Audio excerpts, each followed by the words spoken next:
দেশে প্রবাসে যে যেখান থেকে আমাদের ভিডিওটা দেখছেন, আমরা আজকে স্টুডিওতে দেখেছি মোহাম্মদ অজিউল্লাহ ভাইকে। উনি একজন সমাজের বিশিষ্ট ভদ্রলোক, তাই আমরা ওনার কাছে আজকে জানতে চাই আমাদের বিভিন্ন তথ্যপাত্র যা আসতেছে টিভি, মিডিয়া, ফেসবুক, ইউটিউব, সব জায়গায় দেখা যাচ্ছে যে উচ্চ শিক্ষিতরাই বৃদ্ধাশ্রম তৈরি করতেছে আর উচ্চ শিক্ষিতরাই বৃদ্ধাশ্রমে যাচ্ছে।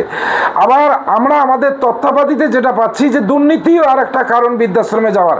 আপনি এটাকে কি মনে করবেন বলে আমাদেরকে জানাবেন, দেশ জাতির কল্যাণে আপনি সত্যটা বলতে পারেন প্লিজ। আলহামদুলিল্লাহ, আপনি যা বলেছেন এটা অনেকটাই সত্য। আমিও এভাবেই জেনে থাকি, দুর্নীতিবাজ যারা, তাদের কারণেই আজকে সমাজে বৃদ্ধাশ্রম প্রতিষ্ঠিত হয়েছে এবং তাদের পিতামাতারাই বেশিরভাগই বৃদ্ধাশ্রমে আশ্রয় নেয়। কারণ দুর্নীতিবাজরা যেমন আল্লাহর হুকুম লঙ্ঘন করছে, তেমনিভাবে সমাজের বিশৃঙ্খলা সৃষ্টি করছে।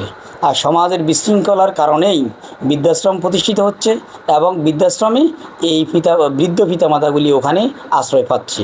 আমরা যদি সকলেই আমাদের দুর্নীতি, আল্লাহ ভীরুতা, এগুলি যদি আমার ভিতরে যদি ঠিক রাখতে পারি, তাহলে আমার পিতামাতাকে আমাদের বৃদ্ধাশ্রমে দেওয়ার কোনো প্রশ্নই আসে না।